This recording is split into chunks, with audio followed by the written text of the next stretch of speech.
Friends, ఈరోజైతే మన లంచ్లోకి వచ్చేసి పన్నీర్ బిర్యానీ అండి. ఈ విధంగా పన్నీర్ తీసుకొని మంచిగా ముక్కలుగా కట్ చేసుకొని అందులో కొంచెం కారం, కొంచెం గరం మసాలా, కొంచెం పసుపు అయితే యాడ్ చేసుకొని ముక్కలని మంచిగా కలుపుకొని నేను చూపిస్తున్న విధంగా కలుపుకొని అయితే పక్కన పెట్టుకోవాలి.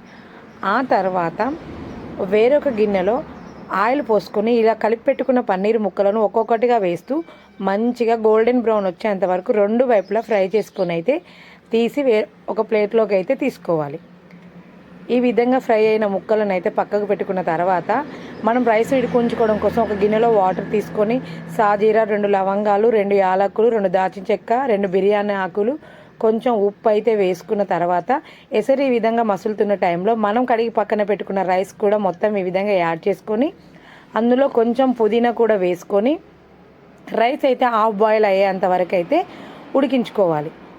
చూడండి, ఈ విధంగా పుదీనా కూడా వేసుకున్న తర్వాత రైస్ అనేది హాఫ్ బాయిల్ అయ్యేంత వరకు ఉడికించుకోవాలి. అది ఉడికేంతలోపు మనమైతే ఇంతకుముందు పన్నీర్ ఫ్రై చేసిన గిన్నెలోని కొంచెం పొడుగ్గా కట్ చేసి పెట్టుకున్న ఆనియన్స్ వేసుకొని ఇవి గోల్డెన్ బ్రౌన్ వచ్చేంత వరకు ఫ్రై చేసుకోవాలి. ఆ తర్వాత 2 పచ్చిమిర్చీలు, 1 టమాటా అయితే వేసుకొని మంచిగా ఫ్రై చేసుకోవాలి. ఇవి గోల్డెన్ బ్రౌన్ ఫ్రై అయ్యేంత వరకు అయితే ఫ్రై చేసుకున్న తర్వాత అందులో కొంచెం సాల్ట్,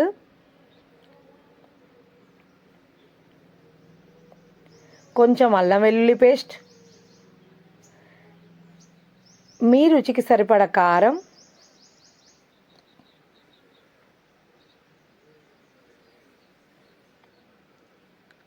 కొంచెం గరం మసాలా,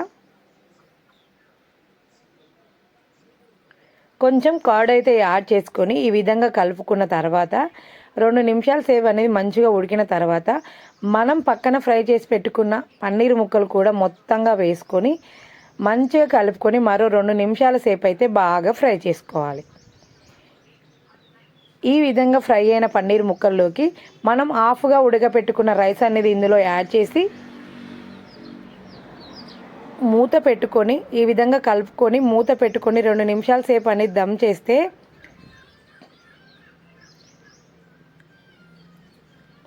గుమగుమలాడే పన్నీర్ బిర్యానీ అయితే ఎమ్మీ టేస్టీతో రెడీ అయిపోతుంది. ఫ్రెండ్స్, చూస్తుంటే మీకు కూడా నోరూరుతుంది కదా. ఒక్కసారి ట్రై చేసి ఎలా వచ్చిందో కామెంట్ చేయండి. ఇంతసేపు మన వీడియో చూసారు కదా, ఒక్క చిన్న లైక్ ఇవ్వడం మాత్రం మర్చిపోకండి. బాయ్.